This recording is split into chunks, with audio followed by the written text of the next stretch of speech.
Welcome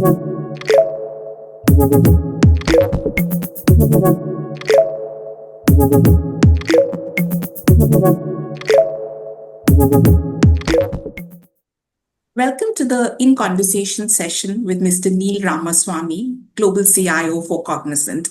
He's our guest speaker today, where we'll debate the whole theme about GenAI power play, how CIOs are redefining strategy, speed, and scale. Neal is a seasoned technology leader, board member, advisor, passionate about how technology can make a difference. He was recently named amongst the top 100 CIOs for 2025 by Technology Magazine and has a host of other accolades, which I'm not going to go through. But welcome, Neal, to this session. Well, Sangeeta, thank you for having me. I'm delighted to be part of this conversation. Thank you.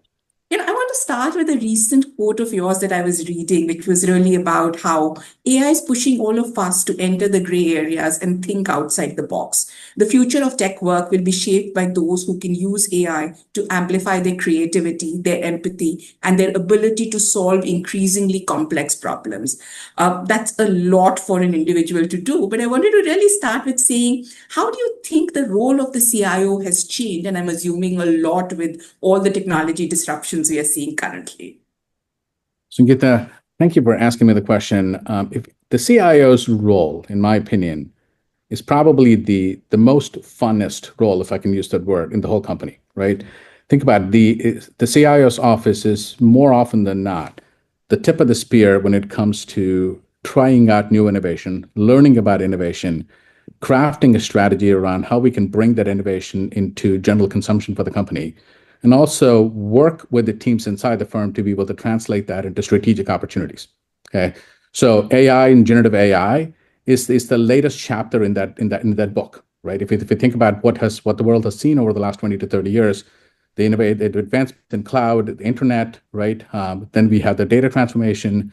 Now the world is focused on AI and generative AI as the next evolution in the chapter, right? So where we are at this point, right, our generative AI is no longer just an experiment, right? It is a strategic imperative for the firm because the ability to be able to simplify and create context in sort of coming out of complex business transactions and business processes, right? It's a game changer for the whole industry. Okay. Now, when you think about that, how does that apply to the CIO's office? There are so many different areas we can sort of translate that into. When you think about the impact it can have on the associate, right, on organizational productivity. Okay, if you look at the most simplistic examples around the fact that how can developers within the CIO office, what impact can they have with regards to being able to employ coding tools, improve productivity, right? Our ability to be able to monitor and measure those and drive automation. That's simple as a coding task. Okay, it's an important element here within the IT function. And now you take that and then you translate that to innovation, which can happen within the rest of the functions, right?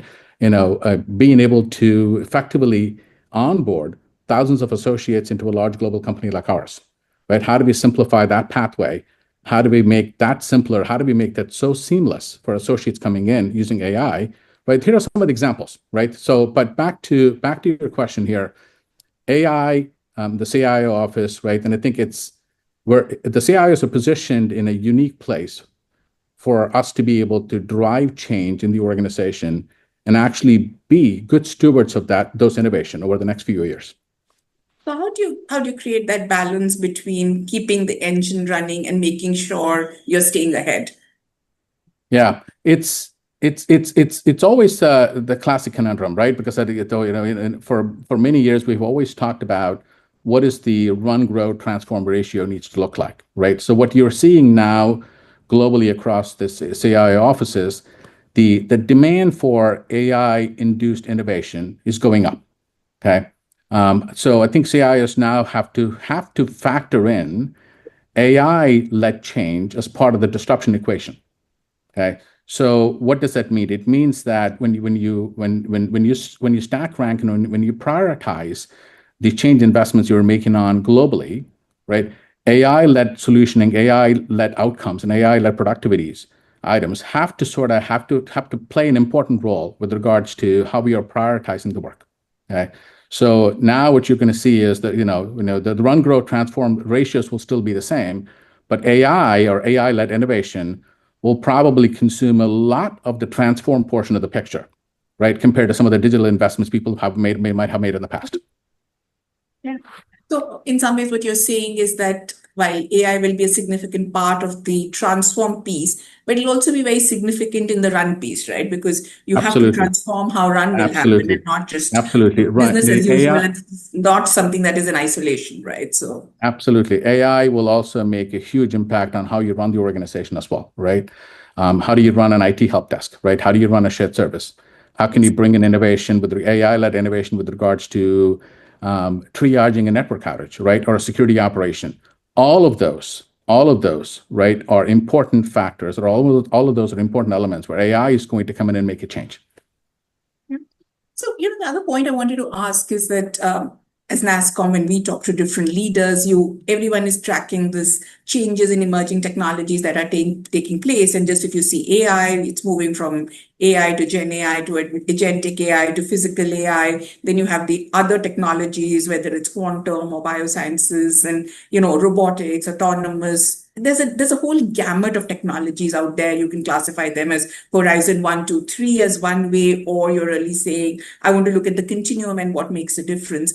But as a CIO, how are you thinking about what are these technologies? How do you keep pace with them? Where do you start to say, this is a technology I will invest in, this is a technology I may do a POC in, or this is a technology I'll maybe once it's proven itself, look to buy out some capabilities? Yeah, Sangeeta,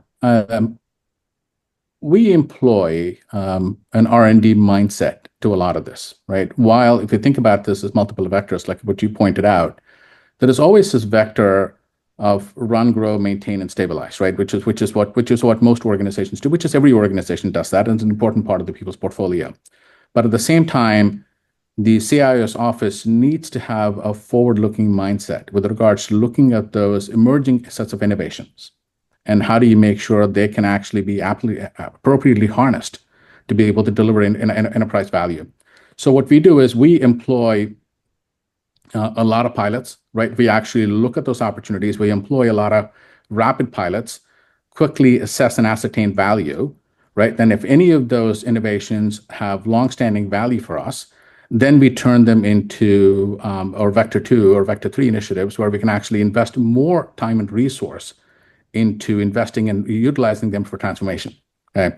So we employ the same mindset here for AI as well within Cognizant, and we have employed a lot of AI-led innovation, right, across a lot of the functional channels. Okay, and I think we're also in the process of agentifying a lot of the operations inside the company, and then the same way we're taking that to the market. And so for us, it is building that R&D mindset, building that the big small company mindset, as our CEO calls it, is an important element for our success. Yeah, I think the big small company mindset is a great example of how you have to think in this world, right? Because clearly what worked in the past is not going to work now. Neil, if I was to build on that, right? I mean, I think another question, or at least if we read the analyst reports, there's a lot of question around ROI for the CIO office, right? That we invested in a whole host of digital technologies during COVID. We still have to get the ROI, whether it's cloud or many other digital technologies, and now AI comes with a substantial price tag. How do you balance the cost ROI impact equation, right? Do you maintain again, in the run, maintain, transform cycle? Is it different? Is it this is what we need to do, and this will be a separate initiative itself? Yeah. Our financial prioritization model, right, has really not changed too much, at least the way I see it, right? The way I see it is at the end of the day, there is always room, right, in the transformation bucket for us while we're investing in run and maintain with regards to new technologies. There will always be room in the way we look to invest in transformational items. Okay. So the ROI, right, is part of the way we do that is part of our standard business process, right? We look at prioritization value, we look at business cases, we look at long-term potential. So the framework and the model for us has not really changed. Okay. And we take any new innovation coming in, we put it through the same model, the same filter, and then the work output or the financial output which comes out of it at the end of the day dictates, right, what projects to work on, and what technologies to employ, or what platforms to change. So from that point of view, the framework and the model has not changed. But when it comes to AI-led work, AI-led transformation, we're actually seeing the productivity outcomes coming out of that, right? In the early days of investments, what we have been able to do, either is regardless of making development tools available to developers, or the changes we're seeing in the experience coming out of the IT help desk, for example, right? And I think that are extremely positive. Right? So the way I see it is the productivity benefits coming out of AI are probably going to be faster than the productivity benefit you would have experienced going through the digital transformation effort or a cloud transformation effort in the past. So what you're really saying is that while there is an investment, the return on that investment is already visible versus some of the other digital transformation technologies where the return on investment has been much more long period, and hence these questions keep coming up of what you need to do and what you don't need to do. I want to shift gears, Neal, and focus a little bit about the quote that I started with, which was really about the skills in this new world, right? Of whether it's creativity, out of the box thinking, critical problem solving. How are you seeing job roles changing or skill sets changing? How are you enabling that within your organizations or your client organizations? And do you have a prediction of what the future tech worker critical imperatives will be as we look forward? Yeah. AI is here to stay. Generative AI is here to stay, right? Let's start with that. So what we have done is within Cognizant, we have invested very heavily into upskilling, reskilling, training, and change management of the associate base, right? So across the company, we have over 98% of the associates trained in what we call as responsible AI principles, which is an important element for that, right? And I think we have, which has been a grand success for us. We have made several AI training courses available to the global populations, right? We have invested very heavily into AI initiatives inside the company, along with developing agents inside the company. We have made development tools available, right? Code assist platforms available to the development population of the company. The reason why we did that was we wanted to make this innovation available to the entire company, the people in the company, so that they can actually touch it, they can feel it, they can actually prototype with it, they can realize the benefit very early on, right? And that automatically builds, right, energy. The energy builds momentum with regards to continuously consuming more and more AI solutions. Okay, that builds a lot of energy in the system. So when it comes down to the impact of AI longer term, right? My belief is that AI is a productivity booster, right? If I can free up working capital, they can free up capacity in any individual, that will allow them to be able to do more things, right, compared to what they were able to do in the past, right? So that is an inherent productivity benefit which is going to come out of AI-led solutions, right? Or then even if we personalize it at the individual level. Okay.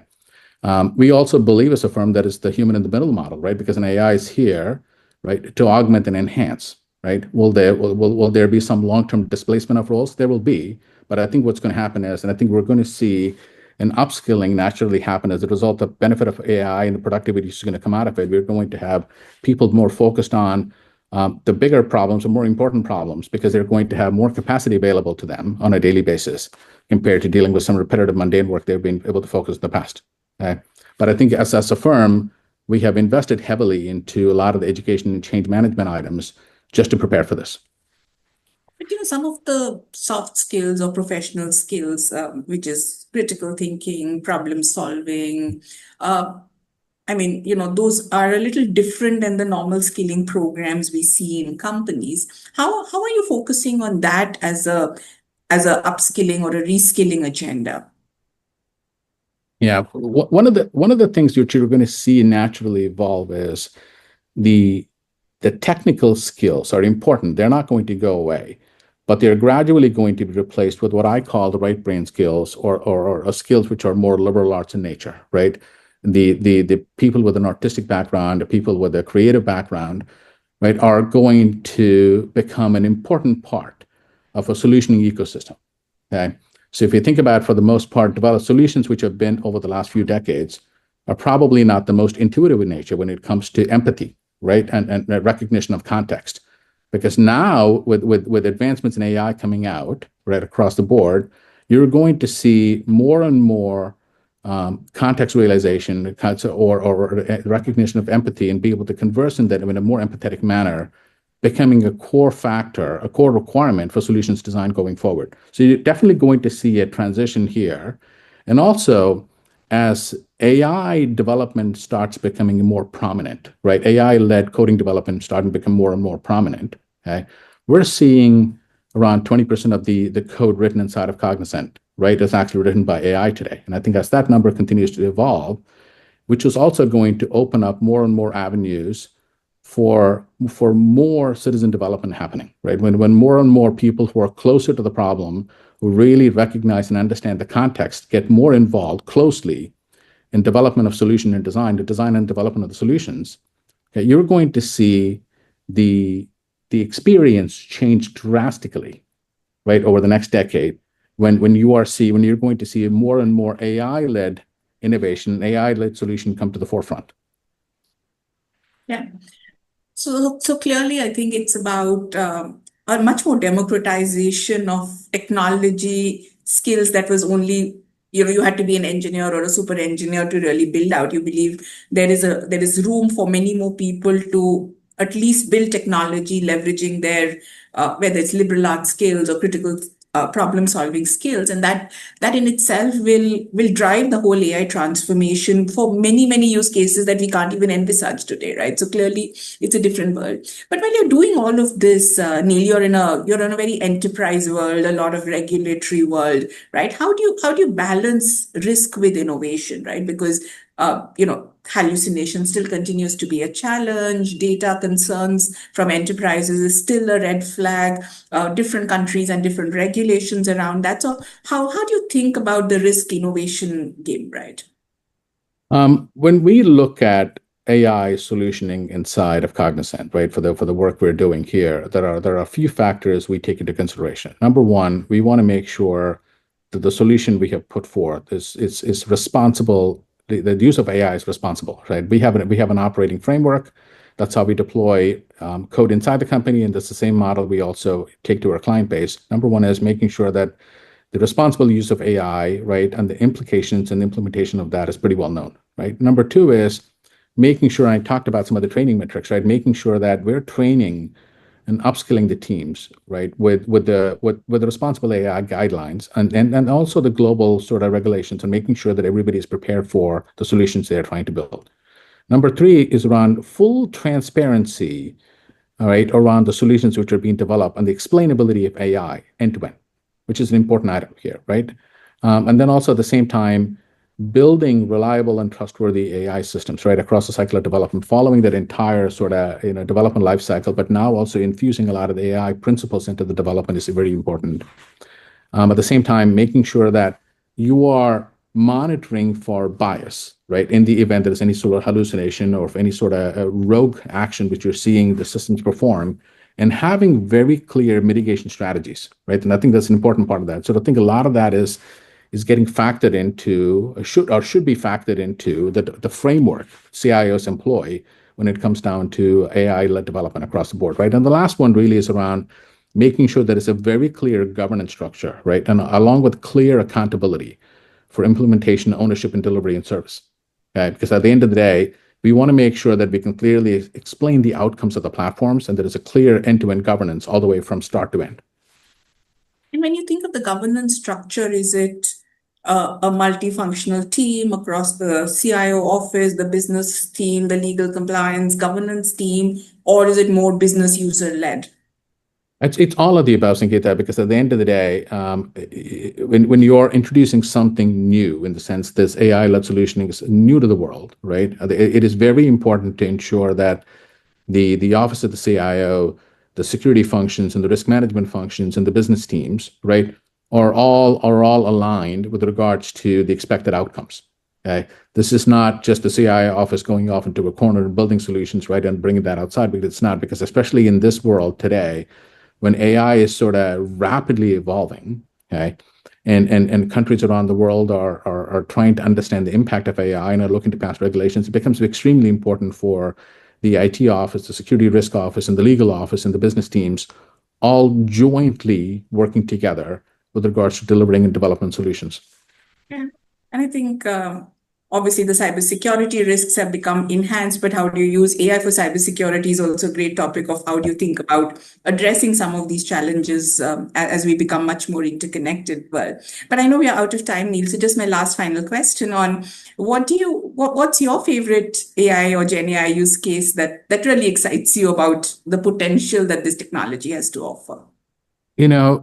For us, if I just look at who we are as a company, right, a large global firm with over 300,000 plus people, right, our ability to be able to simplify associate experience, right, and we're in the middle of infusing a lot of AI, right, and a sort of AI-led work as part of a daily associate workshop, so the streams of what we do here today, and we have a lot of investments which are being made inside the company.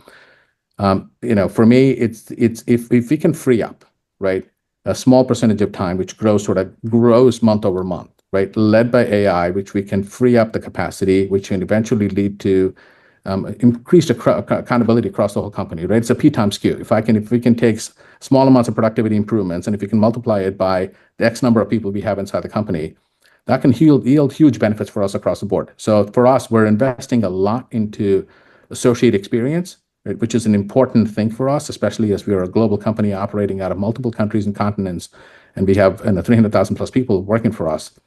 It's not a simple endeavor, but one which my team is extremely focused on improving that across the entire company. And I think that's really the right thing, that if the associate experience improves, the work experience for that employee improves, obviously it's leading to productivity impact for the organization.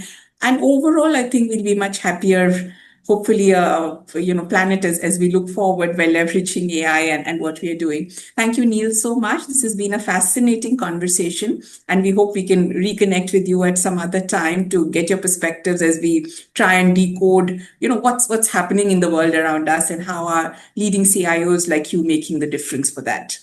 Well, thank you, Sangeeta. It's been a pleasure. Thanks for having me. Thank